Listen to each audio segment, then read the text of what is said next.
curta, comente, inscreva-se e ative o sininho para receber as atualizações. Olá, bem-vindos ao canal. Tudo bem com vocês? Eu estou bem. Se você não me conhece ainda, muito prazer. Eu sou a professora Ana Maria. E se você não fez inscrição ainda, faça. É só clicar aqui embaixo, inscreva-se. Todo dia eu posto uma novidade para você. Hoje mesmo eu vou tratar do tema de literatura sobre felicidade. O que é felicidade para você? É um tema polêmico que abre um leque muito grande, que eu vou fechar um pouco. Eu vou apresentar alguns livros, vou falar alguns tópicos sobre felicidade e vou especificar um pouco mais neste livro de Franklin Leopold Silva, intitulado como Felicidade. Fica comigo que você vai gostar. Bom, então vamos lá. Se eu vou falar sobre o título Felicidade, e esse livro que eu vou embasar é de Franklin Leopold Silva, eu vou fazer uma apresentação prévia de quem ele é. Professor da Universidade de São Paulo, a USP. Ele tem bacharelado, mestrado, doutorado, livre docência. Ele é professor titular. Não sei se ele ainda está na USP, eu creio que sim ainda. Tive o prazer de conhecê-lo numa faculdade chamada Fapcom, quando eu fazia filosofia. Terminei também, só que lá no Centro Universitário São Camilo, que infelizmente não tem mais, né, filosofia, eles fecharam, eles estão trabalhando só com a área de saúde, que é o forte da São Camilo, né? Então tem lá enfermagem, medicina e tudo mais, mas infelizmente, né, o que era doce acabou-se. É isso. Bom, ele tem vários livros, entre eles esse da felicidade dos filósofos pré-socráticos aos contemporâneos.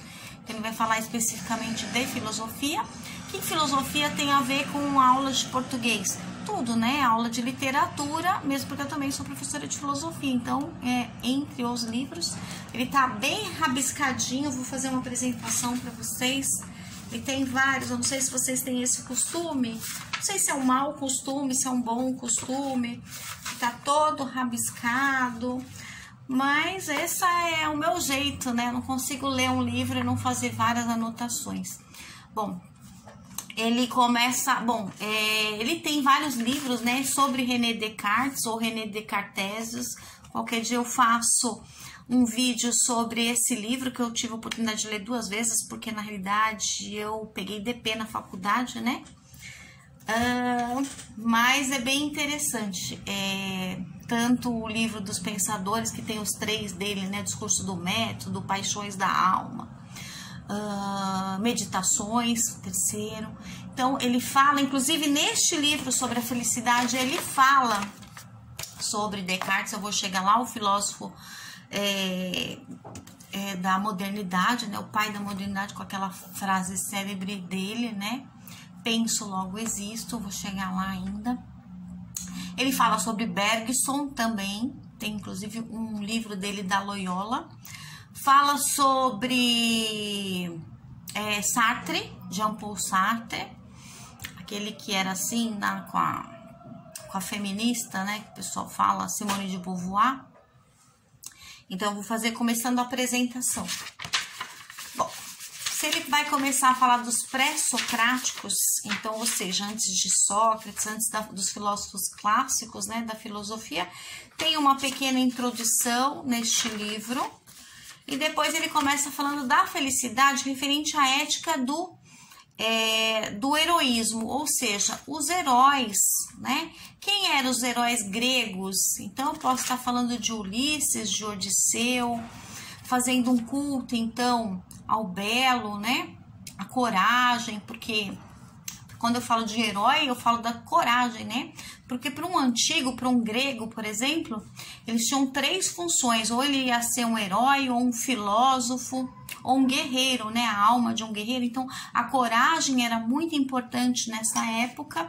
E o Franklin Leopold, ele tá realmente relatando sobre isso. O que mais? Posso falar de Agamenon, Aquiles, que ele cita no livro. Ele fala muito sobre a virtude, né? Excelência, inclusive Epicuro, que ele também cita nesse livro. Gente, caiu tudo aqui, depois eu ponho no final, só por Deus. Então, tava falando de Epicuro, que foi tema do meu TCC, que ele cita, né? Falando de Epicuro. Epicuro foi seguido por mais de 700 anos, inclusive pela Igreja Católica, quanto à ética, né? Foi tema do meu TCC, inclusive falando sobre a felicidade, do livro dele, A Felicidade Amanheceu, que ele fez ao seu amigo. Epicuro também é conhecido como filósofo da felicidade. Olha que legal, tudo a ver com o tema, tudo a ver com Franklin Leopoldo, nada está solto, né? Tudo tá engajada em uma coisa na outra. E o Franklin Leopoldo, quando ele tá falando então ainda dos antigos, ele tá falando da excelência, né, de areté, o areté com acento, né, uma palavra grega. E Epicuro também fala sobre isso de excelência. Não só ele, né, tem Aristóteles também que fala, tem uma frase maravilhosa de Aristóteles que fala também, mas isso ele não cita aqui no livro. Então, Epicuro ele também fala da virtude que os gregos seguiam muito, e o Epicuro também falava muito disso, né? Da excelência e da virtude, porque sem ela a gente não consegue chegar à felicidade. A virtude, a prudência também era um tema muito comum entre os antigos. Até Epicuro ele fala que a prudência só perde mesmo para a filosofia, que a filosofia fica acima de tudo isso. E a filosofia também, ele cita aqui o Franklin Leopoldo da árvore, tô olhando a árvore aqui, que aí ele fala dos 3 M's, e aí já quando eu chegar nessa parte eu falo para vocês, também é bem interessante. Epicuro fez parte do período helenístico de 370, tá? Antes de Cristo, até 341 a 270, para ser mais exato. Bom, aí depois o Franklin Leopoldo ele fala sobre a felicidade e a virtude cívica. Por quê? Para um grego, então, porque existiam as mulheres, as crianças, o estrangeiro, quem não falava grego era considerado então um bárbaro, né, fora da cidade, daí que vem a palavra barbarismo, barbárie, porque ele era desconsiderado, né? Por quê? A virtude cívica, porque eles cuidavam muito dessa coisa da civilização, da polis grega, né, da cidade. Olha aqui uma ágora, né, grega. Bom, as ruínas ainda tem, tá? Quem for à Grécia. Então, ele fala das mulheres, dos escravos, dos jovens, dos estrangeiros. Depois ele fala de Aristóteles, que aí ele fala que é o animal político, realmente, né? É uma das frases célebres, né, de Aristóteles. Fala sobre a aristocracia, fala sobre a ágora, né? Porque ali que acontecia toda a política, né? Inclusive tem um livro chamado A Política, que é bem interessante. Qualquer dia eu posso mostrar e falar sobre esse livro para vocês, que faz parte também da filosofia. Depois ele fala também sobre os sofistas, que provocam decadência na democracia. Eles eram né, muito mal vistos, né? Inclusive pela filosofia, né? Pela democracia, que provocou o aparecimento dos sofistas, tá? A ambição individual, a defesa da cidade. Aí depois ele fala logo em seguida de Protágoras, que o homem é a medida de todas as coisas, um outro filósofo antigo. Ele cuidava muito dessa parte política. Inclusive, não sei se vocês sabem, a política que nós temos hoje vieram desse pessoal aí, dos antigos, tá? Os sofistas eram isso, eles estavam tentando fazer essa conversa que também não chegava a lugar nenhum. Aí os filósofos colocavam tudo nessa ordem certinha. O direito começou a surgir aí, né? Por isso o livro A República é muito importante. Depois tem outros, né, que falam sobre Hume, tem Hobbes, tem Montesquieu, tem o do Príncipe Maquiavel e assim por diante. A política, os 3 poderes, né, que nós temos hoje, é graças a tudo isso. Então, é um período da história, né, que a gente não pode deixar e tem que ser contado. Aí ele vai para a parte dos filósofos clássicos, né? Ele começou a falar de Aristóteles, depois ele falou de Sócrates, da frase célebre dele, né? Só sei que nada sei, uma delas, aquele que morreu tomando cicuta, que ele foi rechaçado, né? Que ele foi aprisionado e foi obrigado a tomar o veneno por 3 coisas, que ele estava corrompendo a sociedade, os jovens, estava indo contra os deuses, porque nesse período, a gente está falando de um período bem antes de Cristo, né? Então eles eram politeístas, acreditavam em vários deuses, né? Poli quer dizer muitos, uma palavra grega, e teístas de tel, de Deus, né? E era muito comum. Então eles tinham que seguir. Então aí, o Franklin Leopoldo, ele vai chegar ainda no período cristão, depois ele fala de Santo Agostinho, São Tomás de Aquino, Santo Agostinho, acho que ele fala mais, eu vou chegar já nessa parte. Então, quando ele está falando aqui ainda de Sócrates no livro dele, ele fala ainda, né, de Sócrates, né, se a essência do homem é a sua alma, isto é, o seu intelecto. Depois René Descartes vai discutir sobre isso, sobre o que é o homem, né? Que é o pensar, é a razão. Mas os antigos, eles tinham muito isso também de discutir sobre a alma. Olha só a transcendência, né? O ir além. Embora eles eram politeístas, estavam falando de um período antes de Cristo, mas já se pensava na alma. Olha que interessante. Epicuro também fala no finalzinho do livro dele sobre isso, também, embora ele acreditava muito na matéria, né, atomista, né, bem interessante também, mas eu não vou entrar nesse adendo, porque nem o Franklin Leopoldo não está entrando no livro dele, então eu tô falando do Franklin Leopoldo, desse livro especificamente, não de Epicuro, então não vou entrar muito nesse mérito, tá? Depois ele fala de Platão. Então, lembrando de Platão, que tiveram as primeiras escolas, né? Ele, o Platão, o discípulo, as primeiras escolas que nós temos, né? O Liceu e tudo mais. Epicuro também teve uma escola dele que chamava o Jardim de Epicuro, foram uma das primeiras escolas também do mundo, né? E só que a de Epicuro era diferente porque ele abrigava homens, mulheres, escravos, nesse período da antiguidade ainda, mesmo no período helenístico, infelizmente tinham escravos, né? Bom, aí depois, o que mais que ele vai falar? Então ele fala do cultivo da alma humana, dessa dialética, né, que os filósofos faziam e tratavam e pensavam, que somente o sábio é feliz, faziam essa indagação. Platão estabelece, olha lá, uma relação íntima entre a felicidade e a transcendência que está além de nós, sabe, uma coisa que é metafísico, que vai além, nesse sentido, né, plenitude e imortalidade. Que imortalidade é essa? Não do corpo, mas sim da alma. Olha que interessante que eles pensavam, né, então eles pensavam na felicidade, numa imanência, algo que está até fora da gente, né? Imanência para dentro, transcendência para fora, perdão.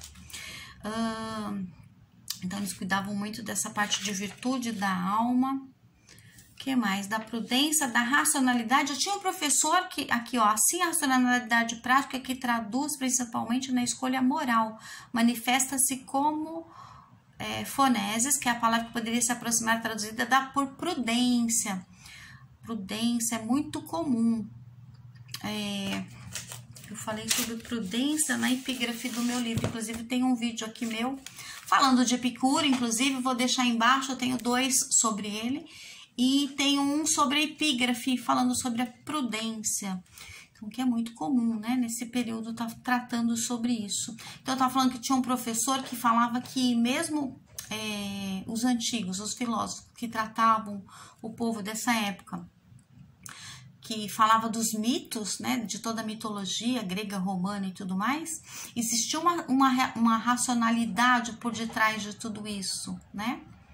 Mesmo no livro, né, da Ilíada e a Odisseia, o próprio herói, Ulisses ou Odisseu, segundo esse meu professor, e depois ele provou pra gente por A mais B, realmente existia uma racionalidade por detrás disso, só que ainda não é considerado, porque o pai da racionalidade veio lá com o René Descartes, quando o Franklin Leopoldo ele vai chegar nessa parte ainda, né?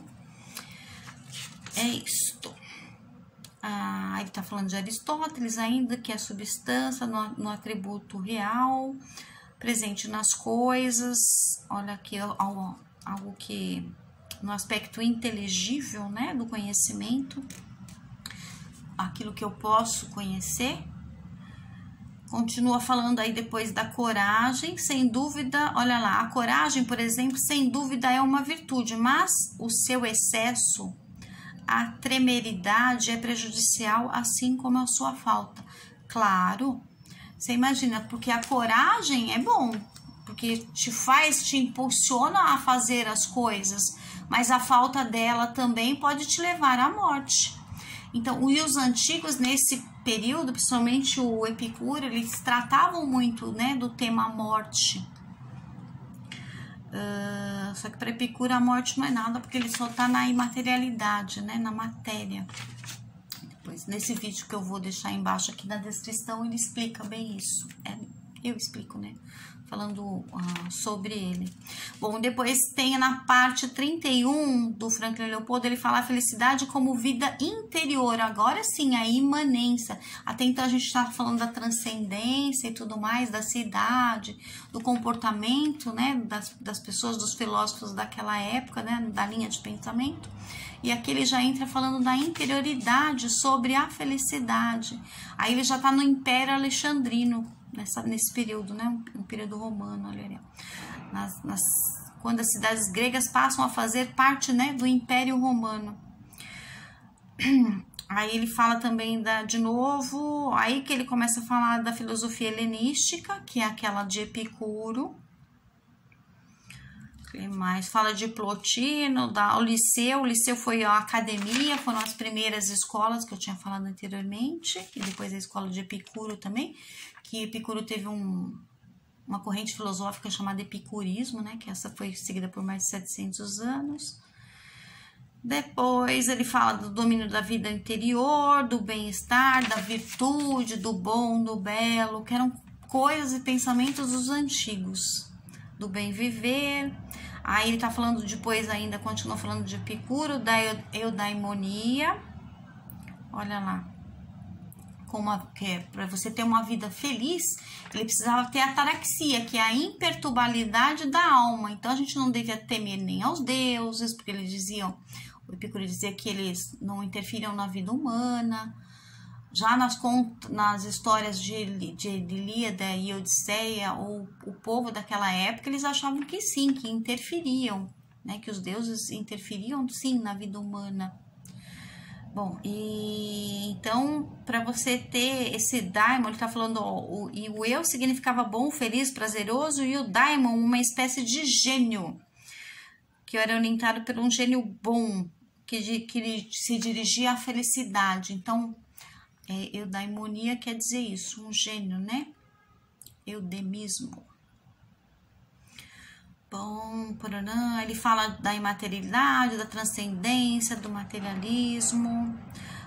Este materialismo é herdeiro da noção da physis. Physis quer dizer, uma palavra grega que quer dizer natureza, né? E é isto. Aí ele fala um pouquinho de Zenão de Sítio também, ainda nos antigos.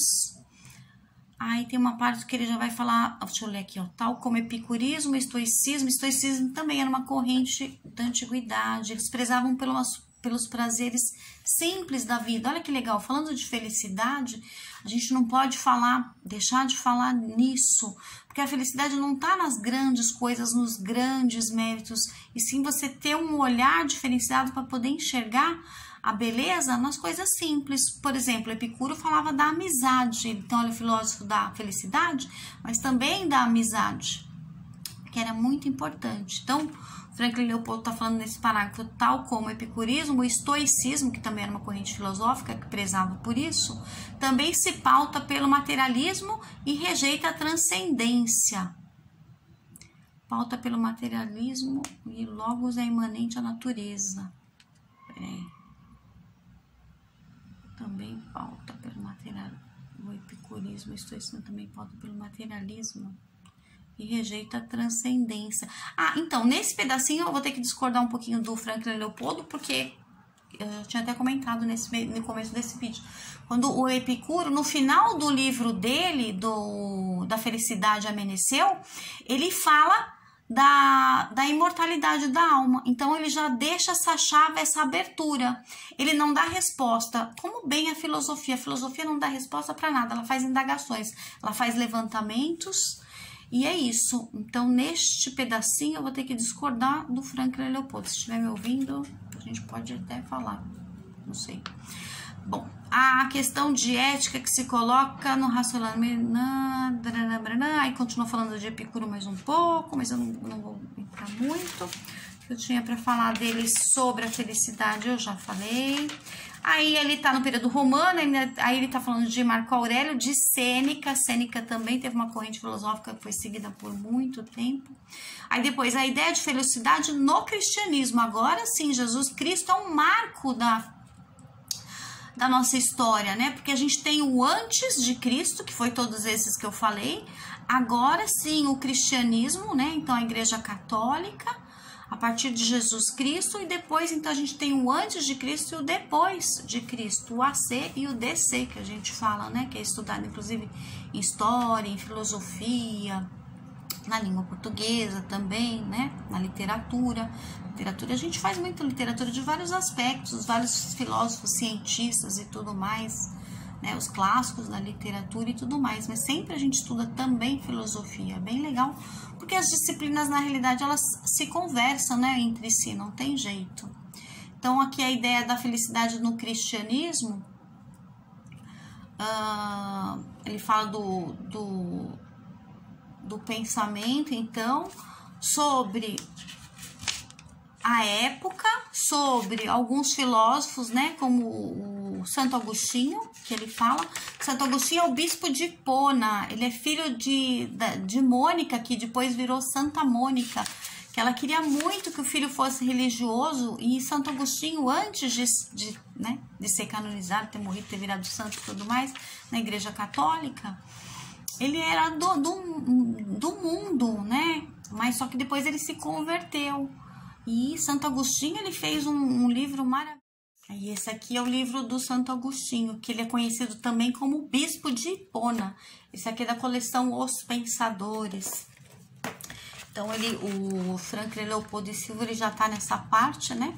Falando aí do pensamento de Santo Agostinho, de como funcionava naquela época, tratando da felicidade. Para Santo Agostinho, a gente só chega à felicidade, ao ápice, quando a gente encontra Deus na vida terrena, mundana, das coisas, do mundo, da matéria. Não, a gente só vai ser pleno, se completar. É como um copo, né? A gente tá meio cheio, meio vazio, mas para estar completamente cheio, só de Deus que a gente se enche, né? É muito interessante, é bem legal. Qualquer dia eu posso falar um pouquinho desse livro de Santo Agostinho, que eu também estudei lá na faculdade. Que foi a patrística nesse período, né? A filosofia. Depois ele já vai para o modernismo, a felicidade nos tempos modernos, com o René Descartes, que é o pai da filosofia moderna. Entre aspas, aquele penso, logo existo, né? A res cogito, que sou eu, né? Eu sou uma coisa, um ser pensante, né? Ele era matemático, também médico, né? Ele fazia já autópsia. Quando ele fala paixões da alma, ele descreve o corpo humano, que é uma beleza. Então, aí ele tá falando aqui que eu tava falando que eu ia falar quando chegasse nessa parte, né? O humanismo cartesiano como projeção da felicidade. E aí ele fala que ficou famosa, então, a metáfora da árvore, porque a árvore, então, de René Descartes, ou René Descartesius, né, que ele é francês, ele ficou muito tempo, assim, ele morreu doente também, ele ficou muito tempo fechado só para escrever. Então ele usava esse método, ele falava, olha, esse é meu método de felicidade, esse é meu método que eu cheguei, quis fazer esse o discurso do método, por exemplo, para provar a existência nossa, primeira, que foi a primeira descoberta dele, com penso logo existo, e depois ele provava a Deus, só que ele tinha que tomar um medo danado, porque senão ele podia morrer, né? Como morreu Giordano Bruno, morrer na fogueira naquela época da Inquisição, século XVII. Então ele tinha que tomar um cuidado danado com a Igreja Católica. Ele era super católico, porém ele tinha que tomar muito cuidado com o que ele escrevia, né? Para não correr o risco de vida mesmo, né? E aí ele consegue provar a existência de Deus matematicamente, porque além de tudo, além de filósofo e tudo mais, ele era geômetra também, né? Cuidava das matemáticas. Ele prova Deus matematicamente. Tá neste livro aqui também, da coleção Os Pensadores, o livro de René Descartes. É bem interessante, qualquer dia eu posso falar também sobre ele, que ele é bem complexo. Esse eu também li, cheguei a ler 2 vezes esse livro daí. Bom, e nem sei se eu sei tudo, eu tô que nem só sei que nada sei, porque quanto mais a gente lê, estuda, ou lê isso, ou lê aquilo, a gente fica, ainda na ignorância, nunca é suficiente, parece que você não chegou nem na pontinha do iceberg, sabe, do conhecimento. Então, o René Descartes, ele tá falando aqui da metáfora da árvore, eu vou ler para vocês. Então, ó, que ilustra o seu projeto, então, das raízes, que seriam a metafísica, o tronco, a física, e os ramos são as artes, a mecânica e a moral, que é conhecido como os 3 M's. Só que para René Descartes, o mais importante são as raízes dos 3, né? É bem interessante também, que é a unidade da razão. É isso.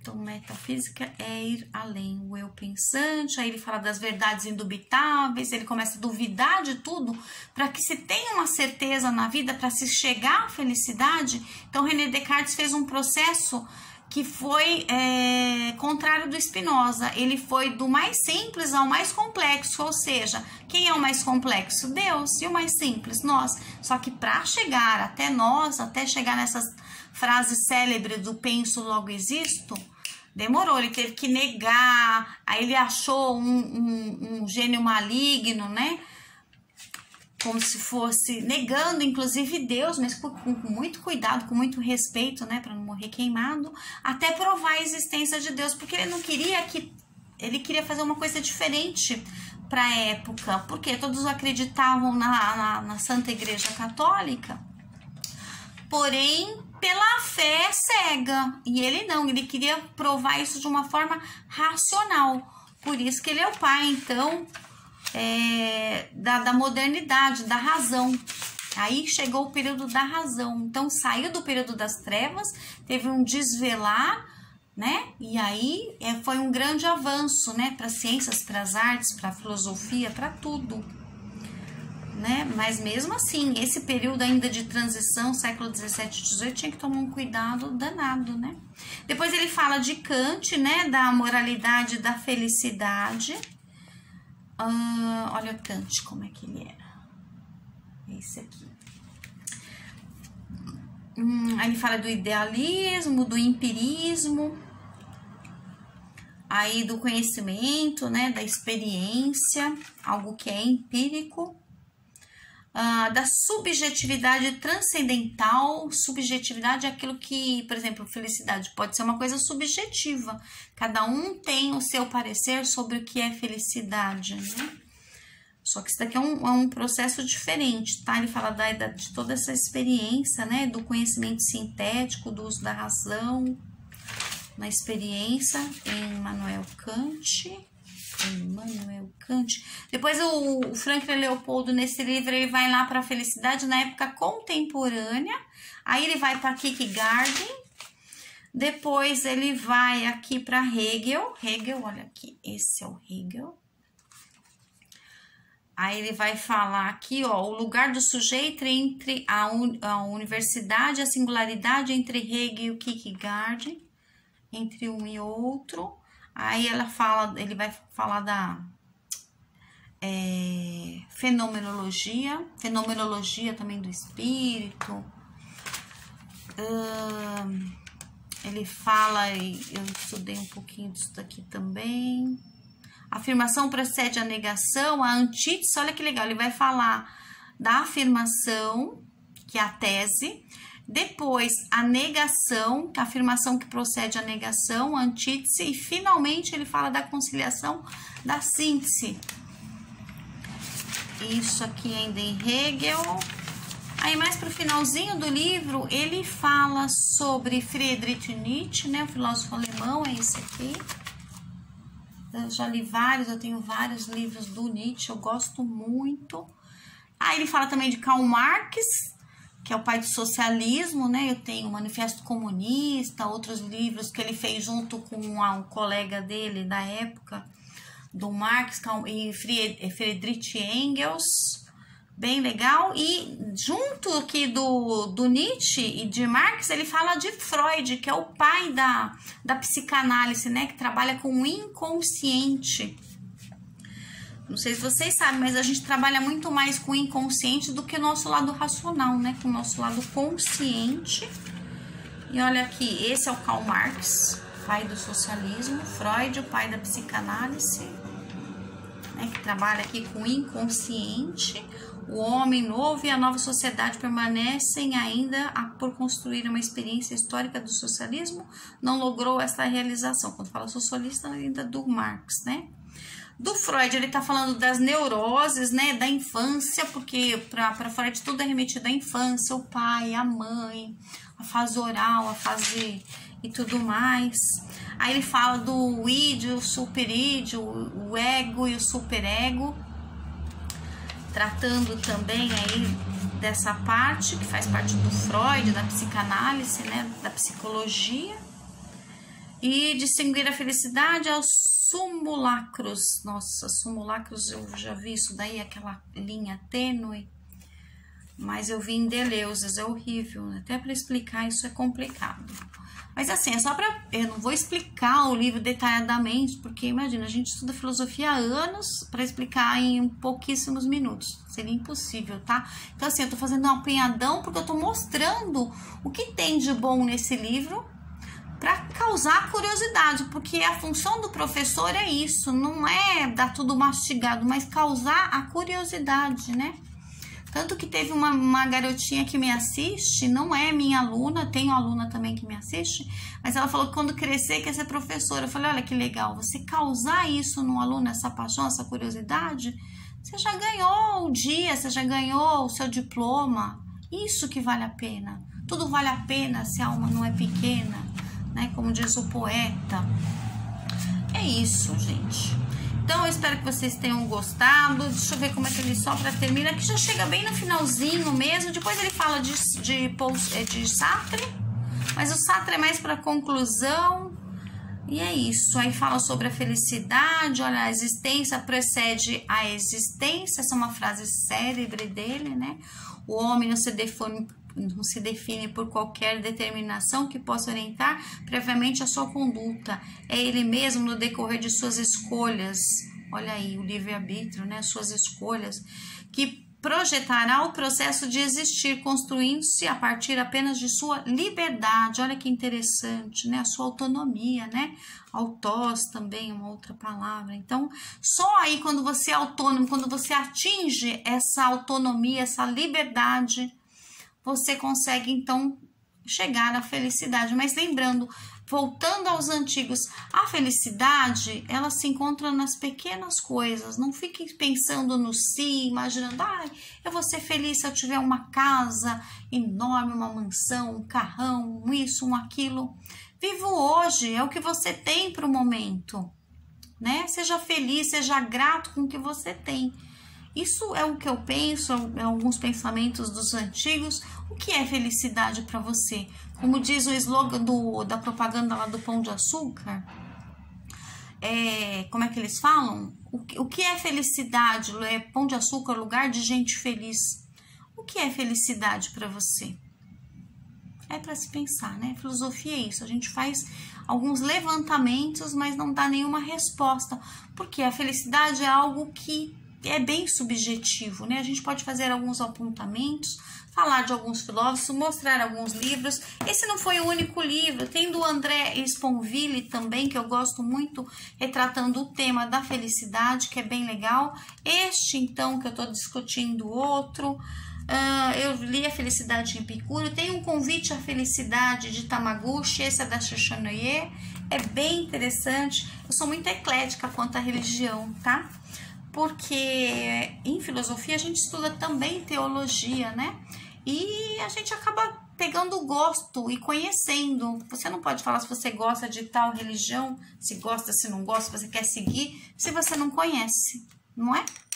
É isso, senão fica só na doxa, né? É só o que você acha, mas não chega a nenhuma verdade. O critério de verdade aí do René Descartes, tá bom? Espero que você tenha gostado. Se possível, comprem o livro, leiam. Ele é pequeno, não é tão grande, é um livro que você lê muito rapidamente. Tem aí 90 e poucas páginas só, e você lê porque é um tema gostoso. E tem tanta novidade, fala de tantos assuntos, de tantos filósofos, que não tem como não se apaixonar, tá bom? Espero que você tenha gostado e até um próximo vídeo. Beijos!